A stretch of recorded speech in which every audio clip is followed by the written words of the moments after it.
Hello എല്ലാവർക്കും നമസ്കാരം. ഇന്നത്തെ ക്ലാസ്സിൽ നമ്മൾ ഡിസ്കസ് ചെയ്യുന്നത് 25 ഇമ്പോർട്ടൻ്റ് ആയിട്ടുള്ള കറണ്ട് അഫയേഴ്സ് ആണ്. അപ്പോൾ ലാബ് അസിസ്റ്റൻ്റ് എക്സാമിന് ഇനി വളരെ കുറച്ച് ദിവസം മാത്രമേ ഉള്ളൂ. അതിനുള്ളിൽ മാക്സിമം കറണ്ട് അഫയേഴ്സ് ഞാൻ നിങ്ങൾക്ക് തരാനായിട്ട് ശ്രമിക്കുന്നതായിരിക്കും. ഓൾറെഡി നമ്മൾ ഒരുപാട് കറണ്ട് അഫയേഴ്സ് ക്ലാസ് ചെയ്തിട്ടുണ്ട്. അപ്പോൾ അതൊക്കെ ഒരു പ്ലേലിസ്റ്റ് ആക്കി ഇട്ടിട്ടുണ്ട്. നിങ്ങളത് കാണുക, റിവിഷൻ ചെയ്യുക, നന്നായിട്ട് തന്നെ പഠിക്കാൻ ശ്രമിക്കുക. അപ്പോൾ നമുക്ക് ക്ലാസ്സിലോട്ട് കിടക്കാം. 2024 UN കാലാവസ്ഥാ ഉച്ചകോടിക്ക് അഥവാ COP29 വേദിയായ രാജ്യം.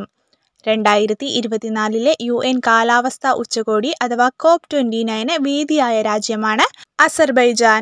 അസർബൈജാനിലെ ബാക്കുവിലാണ് 2024 UN കാലാവസ്ഥാ ഉച്ചകോടി അഥവാ COP29 വേദിയായ രാജ്യം. 2025 UN കാലാവസ്ഥാ ഉച്ചകോടിക്ക് അഥവാ COP30 വേദിയാകുന്ന രാജ്യം. 2025 UN കാലാവസ്ഥാ ഉച്ചകോടി അഥവാ COP30 വേദിയാകുന്ന രാജ്യം ഏതാണ്? ബ്രസീൽ. ബ്രസീലിലെ ബെലേമിലാണ് 2025 UN കാലാവസ്ഥാ ഉച്ചകോടി അഥവാ COP30 നടക്കുന്നത്. ഇസ്രയേൽ വധിച്ച ഹമാസ് തലവൻ. ഇസ്രയേൽ വധിച്ച ഹമാസ് തലവൻ ആരാണ്? യഹ്യ സിൻവാർ. യഹ്യ സിൻവാർ ആണ് ഇസ്രയേൽ വധിച്ച ഹമാസ് തലവൻ. സ്കൂൾ ബസ്സുകൾ ട്രാക്ക് ചെയ്യാൻ രക്ഷിതാക്കൾക്കായി മോട്ടോർ വാഹന വകുപ്പ് ആരംഭിച്ച മൊബൈൽ ആപ്പ്. സ്കൂൾ ബസ്സുകൾ ട്രാക്ക് ചെയ്യാൻ രക്ഷിതാക്കൾക്കായി മോട്ടോർ വാഹന വകുപ്പ് ആരംഭിച്ച മൊബൈൽ ആപ്പാണ് വിദ്യാവാഹൻ. വിദ്യാവാഹനാണ് സ്കൂൾ ബസ്സുകൾ ട്രാക്ക് ചെയ്യാൻ രക്ഷിതാക്കൾക്കായി മോട്ടോർ വാഹന വകുപ്പ് ആരംഭിച്ച മൊബൈൽ ആപ്പ്. അപ്പോൾ 2024 UN കാലാവസ്ഥാ ഉച്ചകോടി അഥവാ COP29 വേദിയായ രാജ്യമാണ് അസർബൈജാൻ. അസർബൈജാനിലെ ബാക്കുവിലാണ് നടന്നത്. 2025 UN കാലാവസ്ഥാ ഉച്ചകോടി അഥവാ COP30 വേദിയാകുന്ന രാജ്യമാണ് ബ്രസീൽ. ബ്രസീലിലെ ബെലേമിലാണ് 2025 UN കാലാവസ്ഥാ ഉച്ചകോടി നടക്കുന്നത്. ഇസ്രയേൽ വധിച്ച ഹമാസ് തലവനാണ് യഹ്യ സിൻവാർ. സ്കൂൾ ബസ്സുകൾ ട്രാക്ക് ചെയ്യാൻ രക്ഷിതാക്കൾക്കായി മോട്ടോർ വാഹന വകുപ്പ് ആരംഭിച്ച മൊബൈൽ ആപ്പാണ് വിദ്യാവാഹൻ. 2024 സമ്മർ ഒളിമ്പിക്സിന് വേദിയായത്. 2024 സമ്മർ ഒളിമ്പിക്സിന് വേദിയായത് പാരീസ്, ഫ്രാൻസ്. ഫ്രാൻസിലെ പാരീസിലാണ് 2024 സമ്മർ ഒളിമ്പിക്സ് നടന്നത്. 2028 സമ്മർ ഒളിമ്പിക്സിന് വേദിയാകുന്നത്. 2028 സമ്മർ ഒളിമ്പിക്സിന് വേദിയാകുന്ന രാജ്യമാണ് അമേരിക്ക. അമേരിക്കയിലെ ലോസ് ഏഞ്ചൽസിലാണ് 2028 സമ്മർ ഒളിമ്പിക്സ് നടക്കുന്നത്. 2032 സമ്മർ ഒളിമ്പിക്സിന് വേദിയാകുന്നത്. 2032 സമ്മർ ഒളിമ്പിക്സിന് വേദിയാകുന്നത് ബ്രിസ്ബെൻ, ഓസ്ട്രേലിയ. ഓസ്ട്രേലിയയിലെ ബ്രിസ്ബെനിലാണ് 2032 സമ്മർ ഒളിമ്പിക്സ് നടക്കുന്നത്. തമോഗർത്തങ്ങൾ, ന്യൂട്രോൺ നക്ഷത്രങ്ങൾ, പൾസറുകൾ എന്നിവയുടെ പഠനത്തിനായി 2024 ജനുവരിയിൽ ഇന്ത്യ വിക്ഷേപിച്ച ഉപഗ്രഹം ഏത്? തമോഗർത്തങ്ങൾ, ന്യൂട്രോൺ നക്ഷത്രങ്ങൾ, പൾസറുകൾ എന്നിവയുടെ പഠനത്തിനായി 2024 ജനുവരിയിൽ ഇന്ത്യ വിക്ഷേപിച്ച ഉപഗ്രഹം ഏത്? എക്സ്പോസാറ്റ്. എക്സ്പോസാറ്റ് ആണ് തമോഗർത്തങ്ങൾ, ന്യൂട്രോൺ നക്ഷത്രങ്ങൾ, പൾസറുകൾ എന്നിവയുടെ പഠനത്തിനായി 2024 ജനുവരിയിൽ ഇന്ത്യ വിക്ഷേപിച്ച ഉപഗ്രഹം. അപ്പോൾ 2024 സമ്മർ ഒളിമ്പിക്സിന് വേദിയായത് പാരീസ്, ഫ്രാൻസ്. 2028 സമ്മർ ഒളിമ്പിക്സിന് വേദിയാകുന്നത് ലോസ് ഏഞ്ചൽസ്, അമേരിക്ക. 2032 സമ്മർ ഒളിമ്പിക്സിന് വേദിയാകുന്നത് ബ്രിസ്ബെൻ, ഓസ്ട്രേലിയ. തമോഗർത്തങ്ങൾ, ന്യൂട്രോൺ നക്ഷത്രങ്ങൾ, പൾസറുകൾ എന്നിവയുടെ പഠനത്തിനായി 2024 ജനുവരിയിൽ ഇന്ത്യ വിക്ഷേപിച്ച ഉപഗ്രഹമാണ് എക്സ്പോസാറ്റ്. ലോകാരോഗ്യ സംഘടനാ നിർദ്ദേശപ്രകാരമുള്ള ക്ഷയരോഗ ചികിത്സാ സംവിധാനമാണ്. ലോകാരോഗ്യ സംഘടനാ നിർദ്ദേശപ്രകാരമുള്ള ക്ഷയരോഗ ചികിത്സാ സംവിധാനമാണ് ഡോട്ട്സ്. ഡോട്ട്സ് ആണ് ലോകാരോഗ്യ സംഘടനാ നിർദ്ദേശപ്രകാരമുള്ള ക്ഷയരോഗ ചികിത്സാ സംവിധാനം.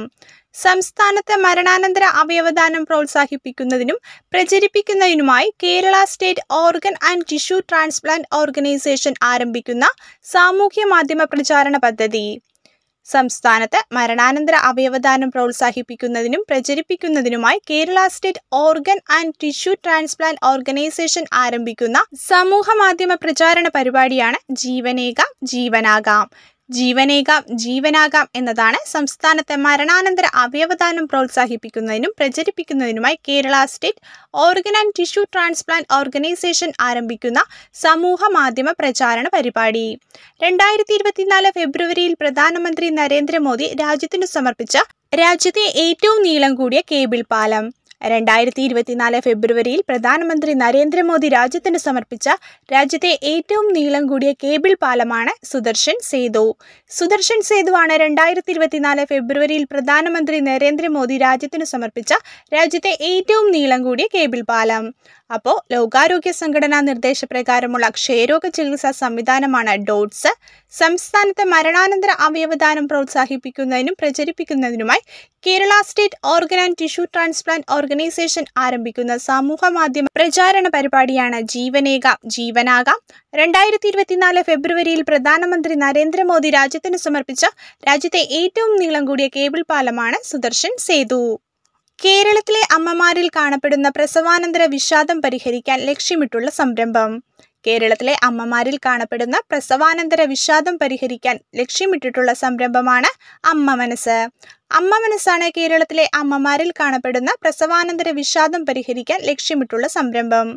2024 ജൂലൈ 27 സംഘടിപ്പിക്കപ്പെട്ട നീതി ആയോഗ് ഗവേണിംഗ് കൗൺസിലിന്റെ 9ാം യോഗത്തിന്റെ പ്രധാന വിഷയം എന്തായിരുന്നു?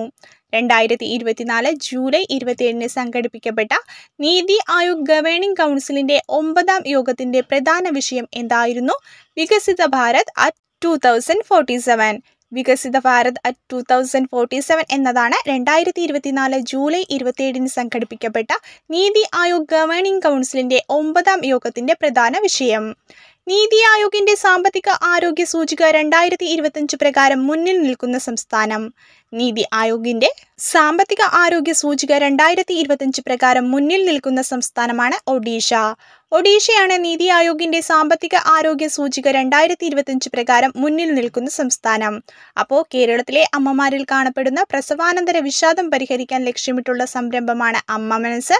2024 ജൂലൈ 27 സംഘടിപ്പിക്കപ്പെട്ട നീതി ആയോഗ് ഗവേണിംഗ് കൗൺസിലിന്റെ 9ാം യോഗത്തിന്റെ പ്രധാന വിഷയമായിരുന്നു വികസിത ഭാരത് അറ്റ് 2047. നീതി ആയോഗിന്റെ സാമ്പത്തിക ആരോഗ്യ സൂചിക 2025 പ്രകാരം മുന്നിൽ നിൽക്കുന്ന സംസ്ഥാനമാണ് ഒഡീഷ. ഇന്ത്യൻ പാർലമെന്റിൽ തുടർച്ചയായി ഏറ്റവുമധികം ബജറ്റ് അവതരിപ്പിച്ച റെക്കോർഡ് ആർക്ക്? ഇന്ത്യൻ പാർലമെന്റിൽ തുടർച്ചയായി ഏറ്റവുമധികം ബജറ്റ് അവതരിപ്പിച്ച റെക്കോർഡ് ആർക്കാണ്? നിർമ്മല സീതാരാമൻ. നിർമ്മല സീതാരാമനാണ് ഇന്ത്യൻ പാർലമെന്റിൽ തുടർച്ചയായി ഏറ്റവുമധികം ബജറ്റ് അവതരിപ്പിച്ച റെക്കോർഡ് നേടിയത്. 2025 ലോക ജലദിന പ്രമേയം.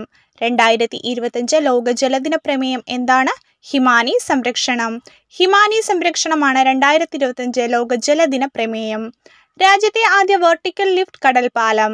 രാജ്യത്തെ ആദ്യ വെർട്ടിക്കൽ ലിഫ്റ്റ് കടൽപ്പാലം ഏതാണ്? പാമ്പൻ പാലം. പാമ്പൻ പാലമാണ് രാജ്യത്തെ ആദ്യ വെർട്ടിക്കൽ ലിഫ്റ്റ് കടൽപ്പാലം. ലോകത്തിലെ ആദ്യത്തെ 4ാം തലമുറ ആണവ റിയാക്ടർ ആരംഭിച്ച രാജ്യം. ലോകത്തിലെ ആദ്യത്തെ 4ാം തലമുറ ആണവ റിയാക്ടർ ആരംഭിച്ച രാജ്യം ഏതാണ്? ചൈന. ചൈനയാണ് ലോകത്തിലെ ആദ്യത്തെ 4ാം തലമുറ ആണവ റിയാക്ടർ ആരംഭിച്ച രാജ്യം. അപ്പോൾ ഇന്ത്യൻ പാർലമെന്റിൽ തുടർച്ചയായി ഏറ്റവുമധികം ബജറ്റ് അവതരിപ്പിച്ച റെക്കോർഡ് ആർക്കാന്ന് ചോദിച്ചാൽ നിർമ്മല സീതാരാമൻ. 2025 ലോക ജലദിന പ്രമേയമാണ് ഹിമാനി സംരക്ഷണം. രാജ്യത്തെ ആദ്യ വെർട്ടിക്കൽ ലിഫ്റ്റ് കടൽപ്പാലമാണ് പാമ്പൻ പാലം. ലോകത്തിലെ ആദ്യത്തെ 4ാം തലമുറ ആണവ റിയാക്ടർ ആരംഭിച്ച രാജ്യമാണ് ചൈന. നാൻസി ഗ്രേസ് റോമൻ ബഹിരാകാശ ദൂരദർശിനി ഏത് ബഹിരാകാശ ഏജൻസിയുമായി ബന്ധപ്പെട്ടിരിക്കുന്നു? നാൻസി ഗ്രേസ് റോമൻ ബഹിരാകാശ ദൂരദർശിനി ഏത് ബഹിരാകാശ ഏജൻസിയുമായി ബന്ധപ്പെട്ടിരിക്കുന്നു? നാസ. നാസയുമായി ബന്ധപ്പെട്ട ദൂരദർശിനിയാണ് നാൻസി ഗ്രേസ് റോമൻ ബഹിരാകാശ ദൂരദർശിനി. 2026 ഏഷ്യൻ ഗെയിംസിന് വേദിയാകുന്നത്. 2026 ഏഷ്യൻ ഗെയിംസിന് വേദിയാകുന്നത് ജപ്പാൻ. ജപ്പാനിലാണ് 2026 ഏഷ്യൻ ഗെയിംസ് നടക്കുന്നത്. പ്രഥമ കുഞ്ചൻ നമ്പ്യാർ സാഹിത്യ പുരസ്കാരം ലഭിച്ചത്.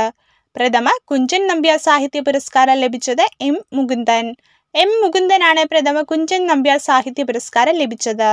അപ്പോൾ നാൻസി ഗ്രേസ് റോമൻ ബഹിരാകാശ ദൂരദർശിനി ഏത് ബഹിരാകാശ ഏജൻസിയുമായി ബന്ധപ്പെട്ടിരിക്കുന്നു എന്ന് ചോദിച്ചാൽ നാസ. 2026 ഏഷ്യൻ ഗെയിംസിന് വേദിയാകുന്നത് ജപ്പാൻ. പ്രഥമ കുഞ്ചൻ നമ്പ്യാർ സാഹിത്യ പുരസ്കാരം ലഭിച്ചത് എം മുകുന്ദൻ. വ്യാജ വാർത്തകളും സൈബർ ആക്രമണങ്ങളും തടയാൻ ഗൂഗിൾ പുറത്തിറക്കുന്ന സംവിധാനം. വ്യാജ വാർത്തകളും സൈബർ ആക്രമണങ്ങളും തടയാൻ ഗൂഗിൾ പുറത്തിറക്കുന്ന സംവിധാനമാണ് ഗൂഗിൾ നാനോ. ഗൂഗിൾ നാനോയാണ് വ്യാജ വാർത്തകളും സൈബർ ആക്രമണങ്ങളും തടയാൻ ഗൂഗിൾ പുറത്തിറക്കുന്ന സംവിധാനം. വിഷാദ രോഗികളെ ചേർത്ത് നിർത്താൻ സംസ്ഥാനത്ത് ആരംഭിച്ച പദ്ധതി. വിഷാദ രോഗികളെ ചേർത്ത് നിർത്താൻ സംസ്ഥാനത്ത് ആരംഭിച്ച പദ്ധതിയാണ് ആശ്വാസം പദ്ധതി.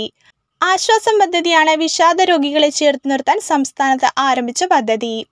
ട്രാൻസ്ജെൻഡേഴ്സിന് സാമൂഹികമായും സാമ്പത്തികമായും മെച്ചപ്പെട്ട ജീവിത നിലവാരം ഉറപ്പാക്കുക എന്ന ലക്ഷ്യത്തോടെ സാമൂഹ്യനീതി വകുപ്പ് നടപ്പിലാക്കുന്ന പദ്ധതി. ട്രാൻസ്ജെൻഡേഴ്സിന് സാമൂഹികമായും സാമ്പത്തികമായും മെച്ചപ്പെട്ട ജീവിത നിലവാരം ഉറപ്പാക്കുക എന്ന ലക്ഷ്യത്തോടെ സാമൂഹ്യനീതി വകുപ്പ് നടപ്പിലാക്കുന്ന പദ്ധതിയാണ് അനന്യം പദ്ധതി. എവറസ്റ്റ് കൊടുമുടി കീഴടക്കിയ ആദ്യ മലയാളി വനിത. എവറസ്റ്റ് കൊടുമുടി കീഴടക്കിയ ആദ്യ മലയാളി വനിതയാണ് സഫ്രീന ലത്തീഫ്. സഫ്രീന ലത്തീഫാണ് എവറസ്റ്റ് കൊടുമുടി കീഴടക്കിയ ആദ്യ മലയാളി വനിത. അപ്പോൾ വ്യാജ വാർത്തകളും സൈബർ ആക്രമണങ്ങളും തടയാൻ ഗൂഗിൾ പുറത്തിറക്കുന്ന സംവിധാനമാണ് ഗൂഗിൾ നാനോ. വിഷാദ രോഗികളെ ചേർത്ത് നിർത്താൻ സംസ്ഥാനത്ത് ആരംഭിച്ച പദ്ധതിയാണ് ആശ്വാസം പദ്ധതി. ട്രാൻസ്ജെൻഡേഴ്സിന് സാമൂഹികമായും സാമ്പത്തികമായും മെച്ചപ്പെട്ട ജീവിത നിലവാരം ഉറപ്പാക്കുക എന്ന ലക്ഷ്യത്തോടെ സാമൂഹ്യനീതി വകുപ്പ് നടപ്പിലാക്കുന്ന പദ്ധതിയാണ് അനന്യം പദ്ധതി.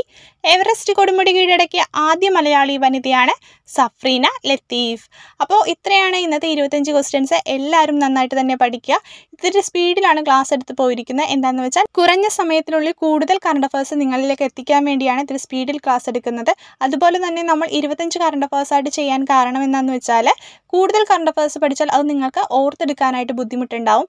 അപ്പോൾ കുറച്ച് കറണ്ട് അഫയേഴ്സ് ആണ് നിങ്ങൾ പഠിക്കുന്നതെങ്കിൽ പെട്ടെന്ന് നിങ്ങൾക്ക് പഠിച്ചെടുക്കാനും ഓർമ്മയിൽ നിൽക്കാനും അത് സഹായകമാവും. അതുകൊണ്ടാണ് ഇങ്ങനെ ചെറിയ ക്ലാസ് വെച്ച് ഇടുന്നത്. അപ്പോൾ അടുത്ത ക്ലാസ്സിൽ കാണാം. എല്ലാവരും നന്നായിട്ട് തന്നെ പഠിക്കുക. താങ്ക്